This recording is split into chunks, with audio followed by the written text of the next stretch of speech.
Good morning, 10th class Hindi medium students, most welcome in this video. देखिए बेटा, आज मैं आपको साइंस का चैप्टर नंबर 1 जिसका नाम है रासायनिक अभिक्रिया एवं रासायनिक समीकरण शुरू करने जा रहे हैं। रासायनिक अभिक्रिया और रासायनिक समीकरण के अंदर विभिन्न प्रकार की अभिक्रियाओं का हम अध्ययन करेंगे, विभिन्न प्रकार के रासायनिक समीकरण का उदाहरण लेंगे। उनके लिए हमें आवश्यकता थी अणु सूत्रों की, जो मैंने आपको बनाना सिखा दिया है। ठीक है, तो उनका यूज हम आज इस चैप्टर के अंदर करेंगे और आज से प्रारंभ करेंगे। तो चैप्टर नंबर 1,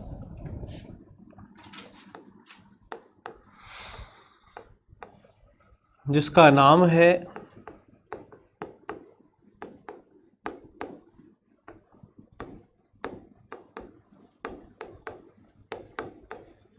रासायनिक अभिक्रिया एवं रासायनिक समीकरण।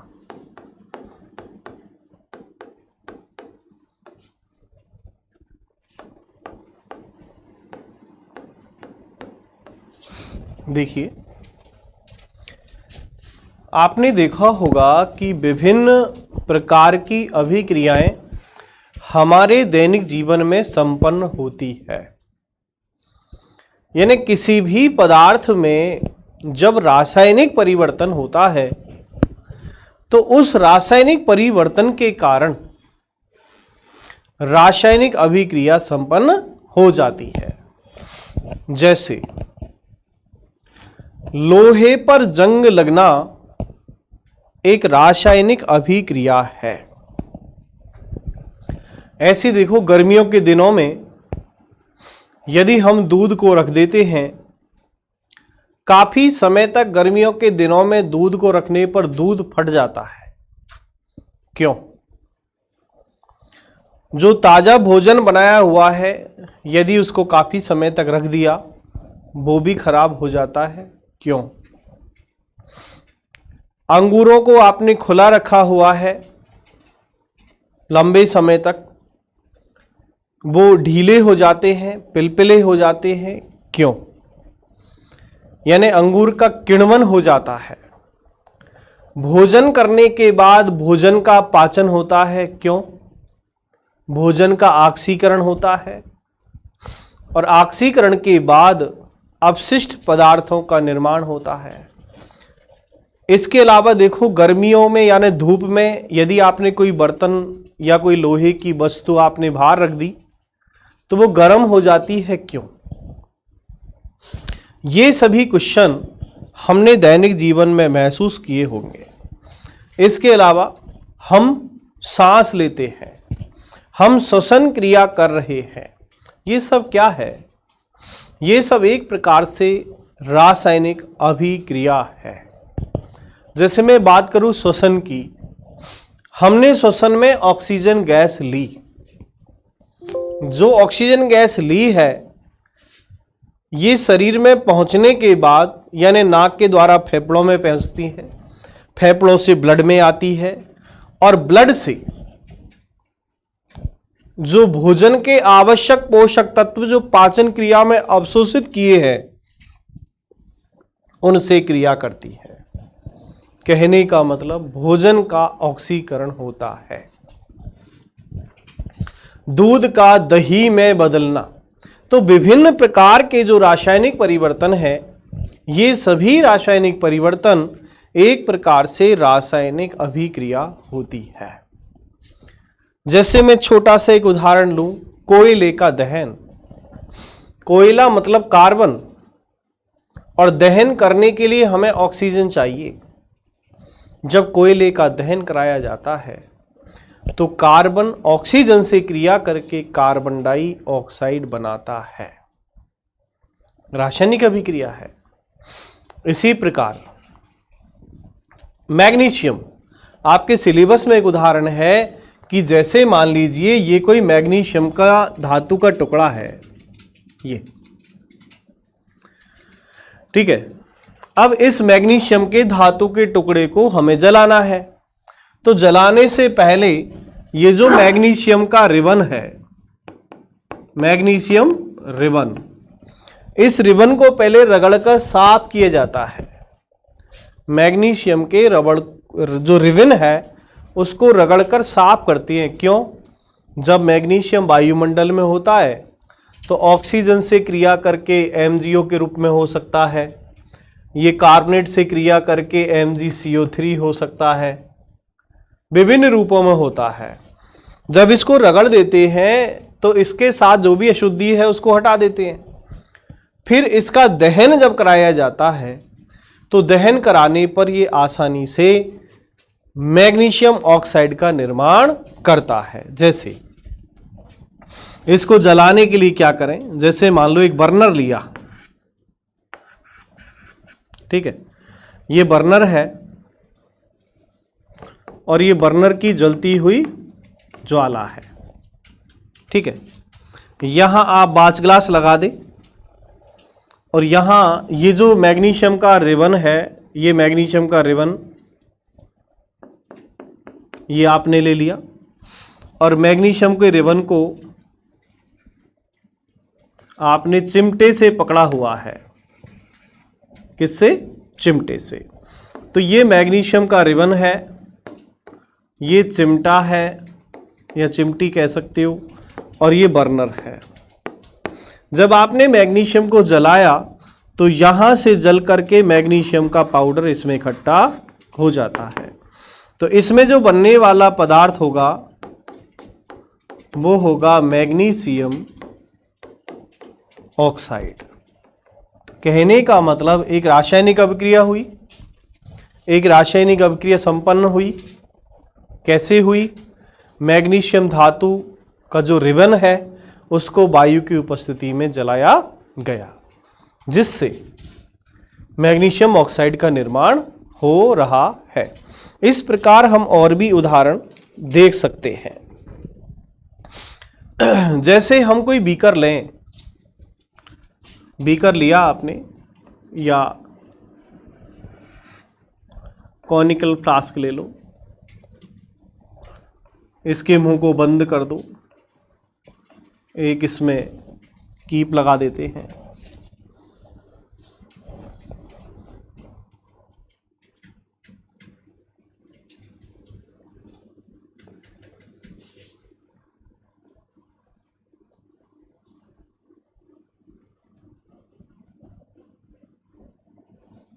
देखिए, इसको यहां से कर दिया बंद।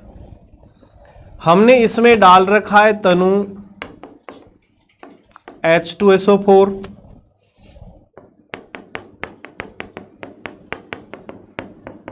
ठीक है, और इसमें डाल दें हम जिंक के टुकड़े। तो जैसे ही जिंक डाला जाएगा, जिंक इससे क्रिया करेगा और जिंक से क्रिया करने के बाद बनाएगा ZnSO4।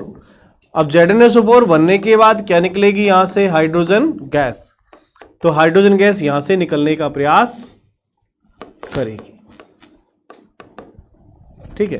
तो ये सब क्या है? रासायनिक अभिक्रिया है। अब रासायनिक जो अभिक्रिया है, इन रासायनिक अभिक्रियाओं के फलस्वरूप होता क्या है कि जो भी पदार्थ है उस पदार्थ की अवस्था में परिवर्तन हो जाता है। पदार्थ के रंग में परिवर्तन हो जाता है और पदार्थ से निकलने वाली जो गैस है उस गैस का उत्सर्जन हो जाता है, उसके तापमान में भी परिवर्तन होता है। तो ये सब चेंजेज आते हैं कब? जब किसी पदार्थ में रासायनिक परिवर्तन हो या रासायनिक अभिक्रिया संपन्न हो, ठीक है। तो विभिन्न प्रकार की रासायनिक अभिक्रियाओं का हम अध्ययन आगे करेंगे। उससे पहले हम समझते हैं रासायनिक समीकरण क्या होते हैं। रासायनिक समीकरण पढ़ने के बाद हम रासायनिक अभिक्रियाओं को विस्तार से पढ़ेंगे, ठीक है। तो हम देखते हैं अब रासायनिक समीकरण।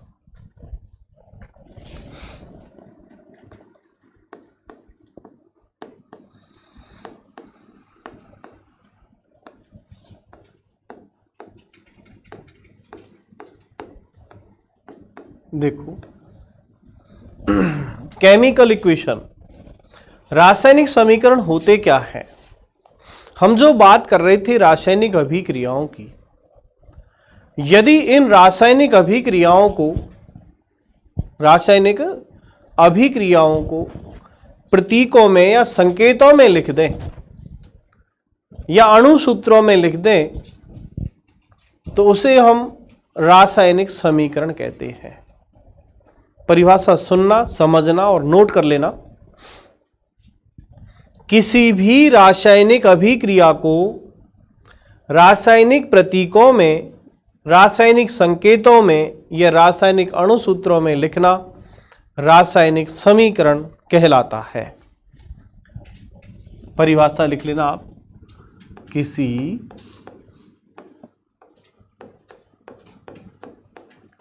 रासायनिक अभिक्रिया को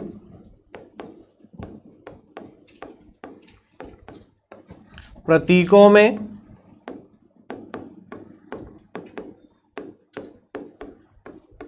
संकेतों में या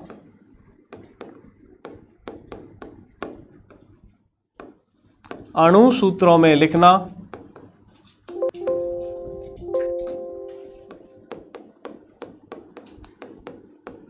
रासायनिक समीकरण कहलाता है। किसी रासायनिक अभिक्रिया को प्रतीकों में, संकेतों में, अणुसूत्रों में लिखना रासायनिक समीकरण कहलाता है। ठीक है। तथा एक और शब्द समीकरण।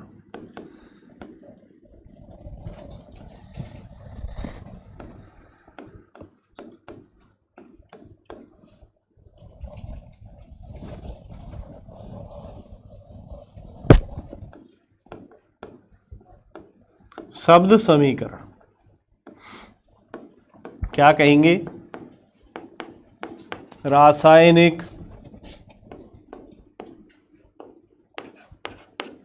समीकरण को शब्दों में लिखना शब्द समीकरण कहलाता है।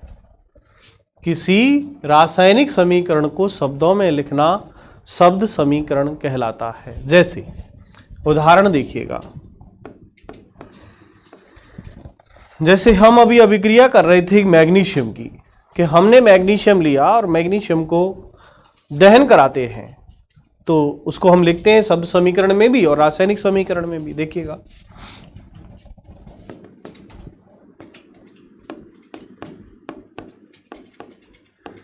मैग्नीशियम, ठीक है, मैग्नीशियम को मैंने हिंदी में लिखा है और इस मैग्नीशियम की क्रिया किससे कराएंगे? ऑक्सीजन से। यानी हमें दहन कराना है, जलाना है। इसको मैग्नीशियम के रिबन को, फीते को बर्न कराना है। तो बनेगा क्या? जैसे ही मैग्नीशियम क्रिया करता है ऑक्सीजन से, बनता है मैग्नीशियम ऑक्साइड। ठीक है, तो ये मैंने शब्दों में लिखा हुआ है, मैग्नीशियम, ऑक्सीजन, मैग्नीशियम ऑक्साइड बना। इसे हम कहेंगे शब्द समीकरण।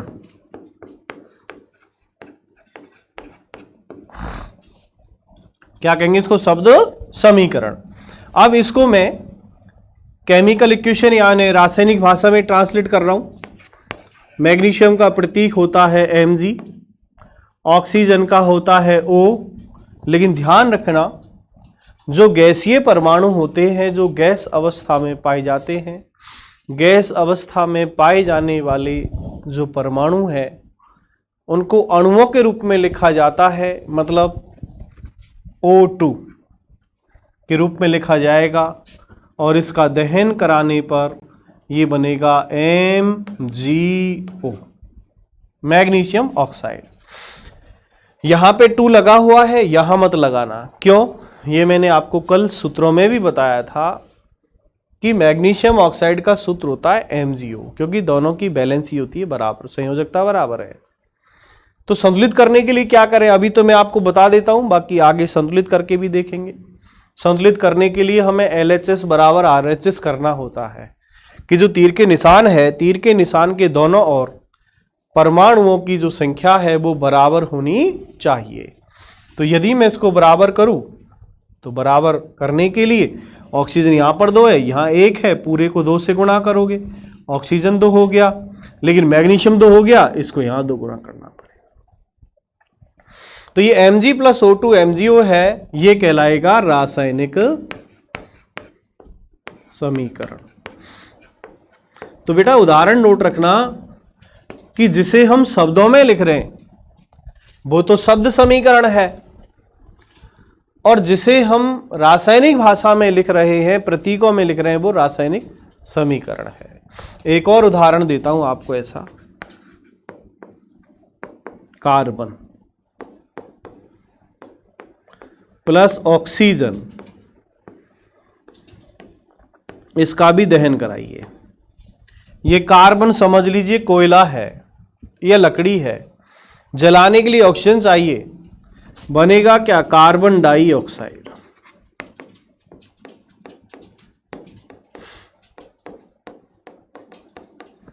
कार्बन डाइऑक्साइड, तो ये क्या कहलाएगा यहां पर, शब्द समीकरण।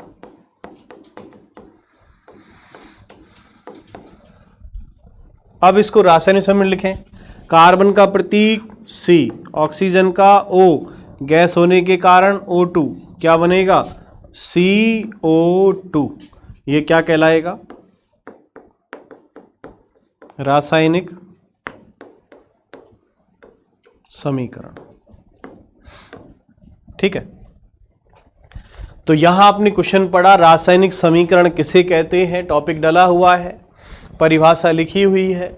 शब्द समीकरण किसे कहते हैं, परिभाषा लिखी हुई है, और ये इन दोनों के उदाहरण हैं। ठीक है, तो इस तरह किसी भी रासायनिक अभिक्रिया को रासायनिक संकेतों में लिखा जाता है, उसे रासायनिक समीकरण कहते हैं, और शब्दों में लिखा जाए तो उसे शब्द समीकरण कहते हैं। ठीक है, अब हम देखते हैं कि रासायनिक समीकरण लिखते कैसे, रासायनिक समीकरण में कौन कौन से पद होते हैं। ठीक है, देखिए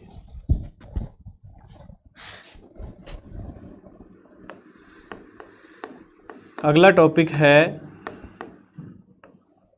रासायनिक समीकरण लिखना।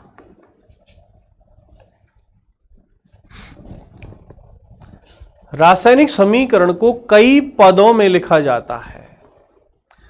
मुख्य 3 पद होते हैं, अभिक्रिया में भाग लेने वाले पदार्थ, अभिक्रिया को संपन्न करने वाले, और अभिक्रिया के बाद बनने वाले। 3 स्टेप मुख्य है, स्टेप और बहुत सारे लेकिन 3 मुख्य होते हैं। तो मैं यहां कहूंगा रासायनिक समीकरण में कई पद होते हैं। रासायनिक समीकरण में कई पद होते हैं, कई स्टेप होते हैं। उन स्टेपों की मैं बात करूंगा। अब एक समीकरण में देखें हम तो होता क्या है, सबसे पहले होता है इसमें अभिकारक, फिर होता है तीर का निशान, और फिर होता है उत्पाद। ठीक है, अभिकारक का मतलब क्या होता है, किसी भी अभिक्रिया में भाग लेने वाले पदार्थों को अभिकारक कहते हैं। समझ लेना, जैसे चाय एक उत्पाद है, चाय उत्पाद बनी कब, अभिक्रिया के बाद।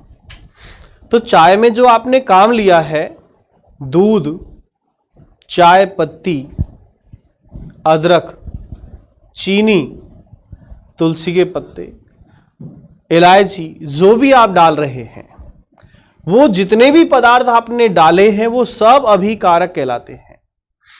और अभिकारकों को क्रिया कराने के लिए उसको गर्म करना पड़ेगा, तो गर्म करना है अभिक्रिया कराना, और उसके बाद जो चाय बनी वो उत्पाद है। उत्पाद का मतलब होता है प्रोडक्ट। जैसे आटा अभिकारक है, रोटी उत्पाद है, गेहूं अभिकारक है, आटा उत्पाद है। ठीक है।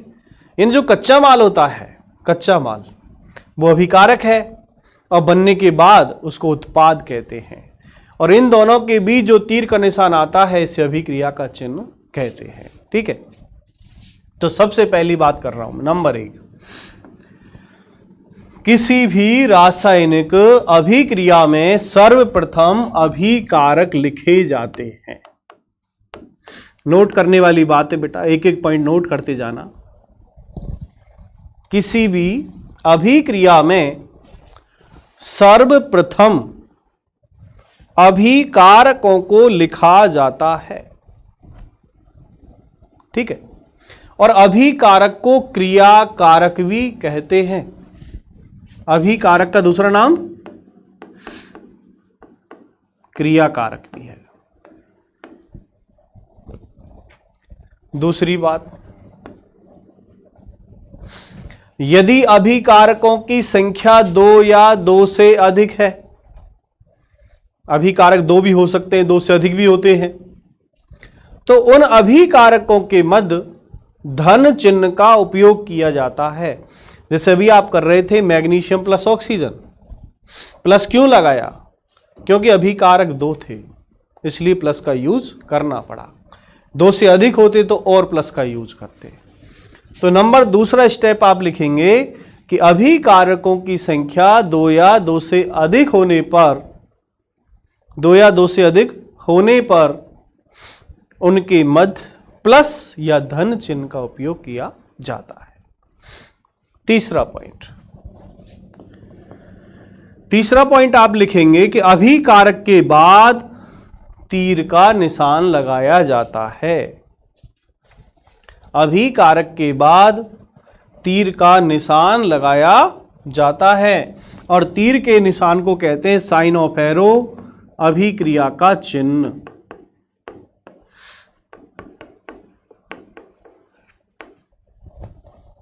नेक्स्ट क्या कहेंगे?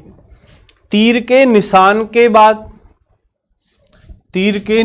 के बाद हमेशा उत्पाद लिखे जाते हैं। तीर के निशान के बाद हमेशा उत्पाद लिखे जाते हैं। अगला पॉइंट, यदि रासायनिक अभिक्रिया में उत्पादों की संख्या 2 या 2 से अधिक है, उत्पादों की संख्या 2 या 2 से अधिक है, तो उनके मध्य भी प्लस या धन चिन्ह का उपयोग किया जाता है। ठीक है, जैसे उत्पाद ज्यादा हो गए प्लस का चिन्ह लगाएंगे।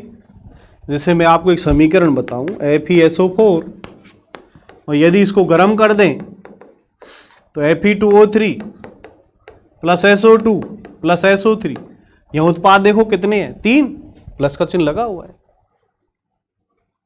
यदि इसको उल्टा कर दें तो ये अभिकारक पूरे इधर हो जाएंगे, पूरे अभिकारक इधर हो जाएंगे। जैसे इसमें अभिकारक देखो CaO प्लस CO2, क्या बनेगा? CaCO3। अभिकारक के बीच में प्लस लगाया क्योंकि अभिकारक 2 है, इधर अभिकारक 1 के लिए उत्पाद 3 हो गए। तो जब इनकी संख्या ज्यादा होती है तो इनके मध्य प्लस का यूज किया जाता है। और पॉइंट देखिएगा नंबर 6, किसी भी अभिक्रिया में यदि ताप, दाब, उत्प्रेरक या किसी अन्य जैव उत्प्रेरक को उपयोग में लिया गया है, ताप, दाब, उत्प्रेरक या किसी अन्य पदार्थ को अभिक्रिया संपन्न कराने में उपयोग लिया है, तो उसको तीर के निशान के ऊपर या नीचे लिखा जाता है। जैसे कोई उत्प्रेरक काम आ रहा है तो ये जो तीर का निशान है, जैसे गर्म किया है या इसको दाब की आवश्यकता हुई या विद्युत धारा प्रवाहित हुई या कोई उत्प्रेरक काम लिया, तो इनको तीर के निशान के ऊपर या नीचे लिखा जाता है। ठीक है, इसके अलावा अभी और हम देखेंगे कि रासायनिक जो अभिक्रिया है उस रासायनिक अभिक्रिया में जो अभिकारक उत्पाद है उनके भौतिक संकेतों को भी लिखा जाता है। भौतिक संकेत कैसे लिखेंगे? अगला पॉइंट, अभिकारक में उत्पादों के भौतिक संकेतों को लिखा जाता है। कैसे लिखेंगे? यदि अभिकारक या उत्पाद ठोस है तो ठोस को लिखते हैं सॉलिड मतलब S। यदि द्रव है, द्रव को लिखते हैं L लिक्विड। यदि गैस है, गैस को लिखते हैं G। और यदि जलीय विलयन है, एक्वस सॉल्यूशन, तो उसको लिखते हैं AQ। इस तरह लिखते हैं। जैसे मैं समीकरण में बताऊं आपको, इसी में FeSO4 जो होता है ये सॉलिड है। यहां पर Fe2O3 ये भी सॉलिड होता है। ये गैस है, ये गैस है, तो ये चिन्ह है CaO, ये गैस है, वो सॉलिड है, सॉरी ठोस। कार्बन डाइऑक्साइड ये गैस है, ये सॉलिड है। इस तरह इनके संकेत लिखे जाते हैं। यदि किसी अभिक्रिया में, पॉइंट नंबर 8, यदि किसी अभिक्रिया में ऊष्मा का उत्सर्जन होता है तो वो ऊष्माक्षेपी अभिक्रिया होती है, ऊष्मा प्लस आती है। यदि ऊष्मा का अवशोषण होता है तो माइनस ऊष्मा लिखा जाता है।